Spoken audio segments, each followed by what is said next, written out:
Assalamualaikum warahmatullahi wabarakatuh. Kami dari kelompok 7 akan menjelaskan materi tentang partnership mulai dari formation, operation, and change in ownership interest. Sebelumnya, perkenalkan anggota kelompok kami. Yang pertama ada Rima Khairunisa dengan NPM akhir 239. Kemudian ada Tarisa Nailia dengan NPM akhir 247. Kemudian ada Dinda Rizky dengan NPM akhir 262. Dan yang terakhir ada Catur Haila dengan NPM akhir 268. Materi pertama terkait kemitraan. Kemitraan merupakan kerjasama antara dua orang atau lebih untuk menjalankan usaha dengan tujuan memperoleh keuntungan. Dalam kemitraan, setiap mitra itu berperan sebagai wakil atau agen dari sebuah persekutuan, sehingga tindakan satu mitra akan mempengaruhi seluruh mitra lainnya. Hal ini membuat kemitraan memiliki konsekuensi besar, yaitu tanggung jawab yang tidak terbatas. Nah, artinya apabila persekutuan ini mengalami kerugian maupun mengalami kebangkrutan, maka masing-masing mitra itu bisa diminta untuk menanggung utang dengan menggunakan aset pribadi mereka. Berikutnya, anggaran dasar kemitraan. Kemitraan bisa dibuat lewat kesepakatan atau perjanjian tertulis agar jelas dan mengikat. Nah, perjanjian tersebut biasanya memuat hal-hal penting. Di antaranya yang pertama yaitu jenis usaha, produk, dan layanan yang dijalankan. Kemudian yang kedua, hak serta tanggung jawab setiap mitra. Yang ketiga, besarnya investasi awal termasuk aset non-tunai tambahan dan aturan dari investasi. Yang keempat, ketentuan penarikan aset. Yang kelima, rumus pembagian laba dan rugi. Yang keenam, prosedur pembubaran kemitraan. Selanjutnya, ada pelaporan keuangan kemitraan. Pelaporan keuangan kemitraan ini ditujukan untuk yang pertama mitra, membutuhkan informasi akuntansi untuk mengelola aset, aktivitas, dan keputusan investasi. Yang kedua, kreditor memerlukan laporan keuangan sebagai dasar dari pemberian pinjaman dan penilaian kredit. Yang ketiga, IRS. Meski kemitraan tidak membayar pajak penghasilan, tetapi wajib lapor agar pajak masing-masing mitra bisa diverifikasi. Berikutnya, terkait investasi awal dalam kemitraan. Investasi awal dalam suatu persekutuan dicatat dalam akun modal yang dikelola oleh masing-masing mitra.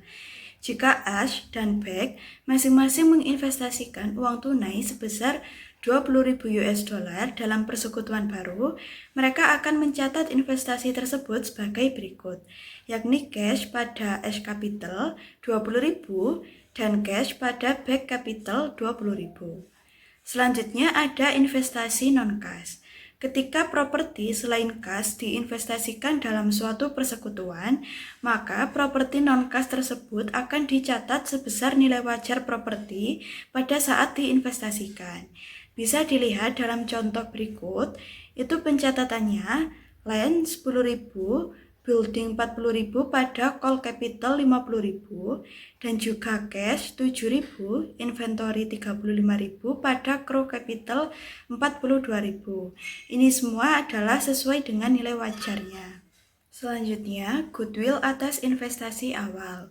Asumsikan Call dan Crow sepakat membagi modal awal secara merata meskipun Call menyumbang 50.000 dan Crow 42.000.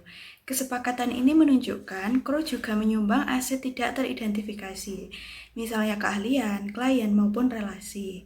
Nah, karena Call menyumbang 50.000 untuk 50% kepemilikan, nilai wajar kemitraan dianggap 100.000. Dengan demikian, kontribusi Crow bernilai 50.000 yang terdiri atas 42.000 aset teridentifikasi dan 8.000 aset tidak teridentifikasi. Di sini ada dua pendekatan. Yang pertama itu ada bonus approach. Karena total modal yang disetorkan yang dapat diidentifikasi itu hanya 92.000, maka setiap mitra akan memulainya dengan 46.000 jika aset yang tidak dapat diidentifikasi itu tidak dicatat. Akibatnya modal Crow akan berkurang sebesar 4.000 dan modal Crow akan bertambah 4.000, yakni pencatatannya yaitu call capital pada Crow capital senilai 4.000. Kemudian pendekatan yang kedua yakni goodwill approach. Aset yang tidak teridentifikasi yang disumbangkan oleh KRO diukur berdasarkan investasi call sebesar 50.000 dengan kepemilikan 50%. Investasi call menyiratkan total modal kemitraan sebesar 100.000, yakni 50.000 untuk 50%. Dan niat baiknya senilai 8.000 itu didapatkan dari 100.000 dari total modal tadi, dikurangkan 92.000 dari aset yang teridentifikasi. Kemudian untuk pencatatannya yakni goodwill pada Crow Capital senilai 8.000. Selanjutnya terkait withdrawals. Jadi, mitra tidak menerima gaji tetap tetapi menarik uang secara berkala sebagai perkiraan dari bagian keuntungan. Penarikan ini akan dicatat pada akun penarikan atau biasa disebut drawing, bukan di akun modal. Asumsikan saja jika Tau dan Li menarik 1.000 dari persekutuan setiap bulan, mereka akan mencatat penarikan bulanan sebagai berikut, yakni Tau drawing pada cash 1.000 dan Li drawing pada cash 1.000.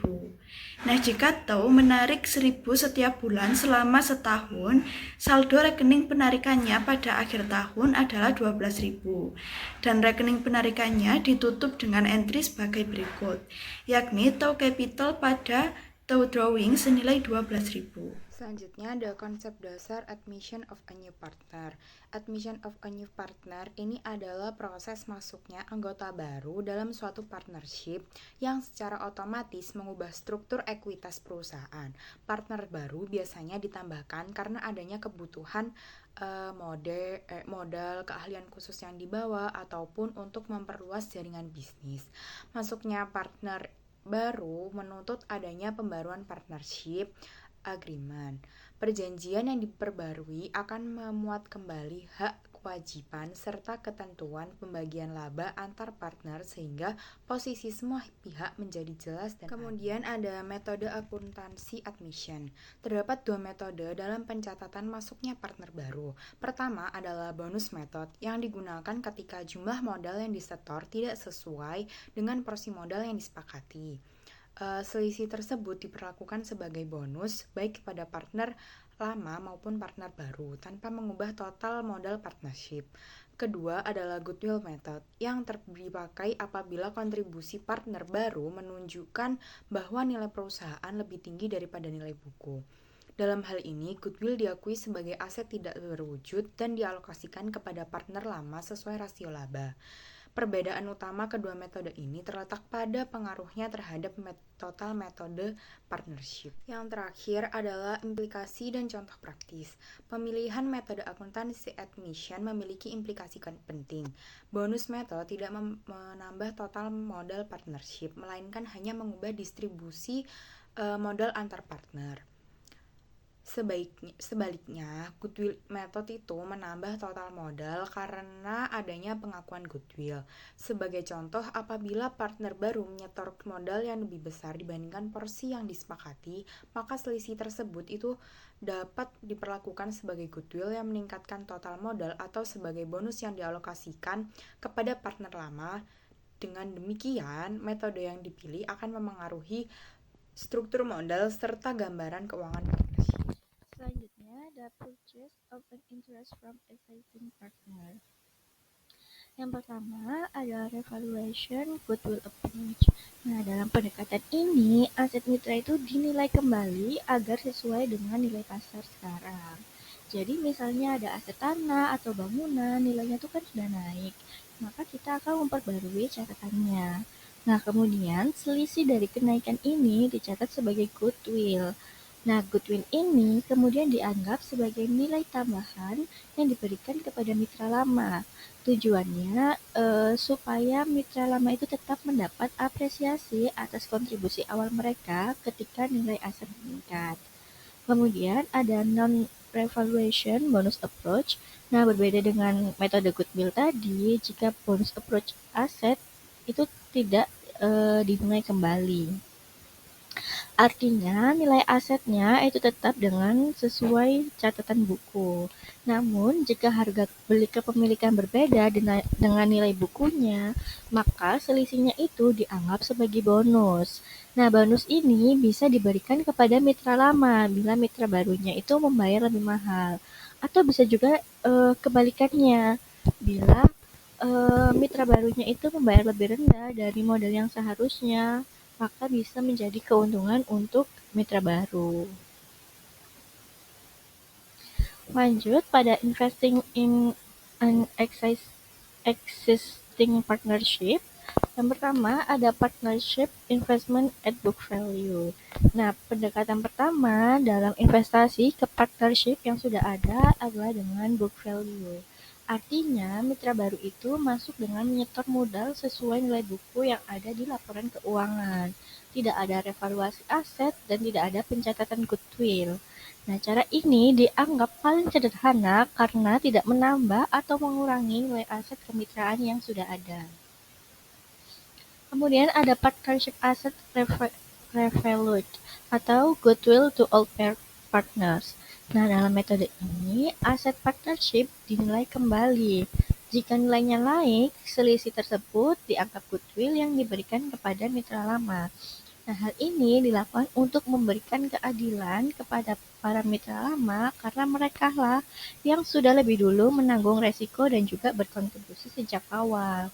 Jadi, ketika mitra barunya itu masuk, nilai yang diterima mitra lama sesuai dengan kondisi pasar terbaru.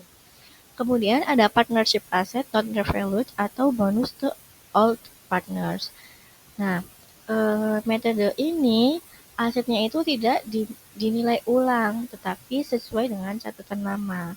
Tapi mitra lama bisa menerima bonus dari setoran mitra baru. Misalnya, kalau mitra baru itu menyetor modal lebih besar daripada nilai porsi modal yang sebenarnya, maka di situ akan terjadi selisih kelebihan setoran dan dicatat sebagai bonus untuk mitra lama. Jadi, mitra lama itu mendapatkan keuntungan tambahan tanpa harus membeli ulang aset. Kemudian ada partnership asset revalued atau goodwill to new partner. Nah, di dalam pendekatan ini, aset partnership itu dinilai kembali ke nilai pasar, sama seperti sebelumnya. Tapi bedanya goodwill yang diakui itu justru diberikan kepada mitra baru. Artinya, nilai aset yang naik digunakan untuk menambah modal dari mitra baru sehingga posisinya di partnership terlihat lebih besar. Nah, hal ini biasanya dilakukan bila dianggap bahwa mitra baru membawa manfaat strategis bagi partnership, misalnya jaringan bisnis atau dia yang mitra baru ini mempunyai keterampilan khusus. Kemudian yang terakhir ada partnership asset non-revalued atau bonus to new partner. Nah, metode yang terakhir ini asetnya tuh tidak dinilai kembali, tetapi sesuai dengan nilai buku. Tapi jika mitra barunya ini membayar harga lebih rendah dibandingkan dengan nilai modal yang seharusnya, maka ia tetap memperoleh bonus. Nah, bonus ini membuat modal dari mitra baru bertambah tanpa ada tambahan setoran. Jadi, keuntungan langsungnya itu berpihak pada mitra baru. Materi selanjutnya adalah mengenai dissociation. Dissociation dalam kemitraan terjadi ketika seorang mitra pensiun atau meninggal. Sesuai UPA Section 701, mitra keluarga atau ahli warisnya berhak menerima buyout price sebesar bagian yang akan ia terima seandainya usaha akan dilikuidasi pada tanggal keluar atau berdasarkan nilai bisnis secara going concern. Mana yang lebih tinggi? Sejak tanggal keluar hingga pelunasan, saldo modal dianggap sebagai liabilitas dan akan dikenakan bunga sebagai beban usaha. Jika pembayaran sama dengan saldo modal akhir, cukup dicatat di debit modal, kredit kas. Namun, bila jumlah pembayaran berbeda, dapat digunakan metode revaluasi dengan goodwill ataupun bonus untuk menyesuaikan. Selanjutnya adalah mengenai excess payment to retiring partner. Jika mitra yang keluar menerima pembayaran lebih besar dari saldo modalnya, maka pencatatannya bisa dengan 3 mode. Yang pertama dengan bonus method, yaitu selisih pembayaran akan dianggap bonus yang akan dibebankan ke modal mitra yang bertahan sesuai dengan rasio laba rugi. Kemudian ada goodwill method, yaitu sebesar X saja, dan selisihnya akan dicatat sebagai goodwill hanya untuk bagian mitra yang keluar. Kemudian ada revaluation of total capital, yaitu selisih akan dianggap sebagai bukti untuk undervalue aset, sehingga dicatat goodwill untuk seluruh kemitraan dan juga modal semua mitra disesuaikan sebelum mitra keluar. Kemudian adalah mengenai payment to retiring partner less than capital balance. Kalau mitra keluar menerima pembayaran akan lebih kecil dari saldo modalnya, akan ada dua cara pencatatan. Yang pertama ada revaluation method sama bonus method. Revaluation method, selisih akan dianggap tanda aset kemitraan terlalu tinggi nilainya, sehingga aset akan diturunkan dan juga modal semua mitra akan disesuaikan sebelum pembayaran ke mitra keluar. Sedangkan kalau bonus method, yaitu jika aset dinilai wajar, maka selisih akan dianggap bonus bagi mitra yang bertahan, sehingga modal mereka akan bertambah sesuai dengan rasio laba rugi. Perbedaannya, kalau revaluation akan dipakai jika benar ada aset over value. Sedangkan bonus akan dipakai bila selisih hanya karena kesepakatan antar mitra. Selanjutnya, kita akan membahas mengenai limited partnership. Limited partnership adalah bentuk kemitraan khusus dengan minimal satu general partner ataupun tanggung jawab tidak terbatas dalam mengelola usaha. Dan satu atau lebih dari limited partner hanya sebagai investor. Risiko terbatas pada modal tidak boleh ikut mengelola. Jika ikut mengelola, statusnya akan berubah jadi general partner dan pembentukannya akan lebih rumit karena harus ada perjanjian tertulis dan didaftarkan secara resmi. Sedangkan joint venture yaitu mirip dengan kemitraan tetapi bersifat sementara untuk tujuan tertentu. Setelah tujuan ini tercapai, otomatis akan bubar. Kewenangan anggotanya juga terbatas sesuai dengan tujuan usaha. Sekian materi yang dapat kelompok kami sampaikan, kurang lebihnya kami mohon maaf. Wassalamualaikum warahmatullahi wabarakatuh.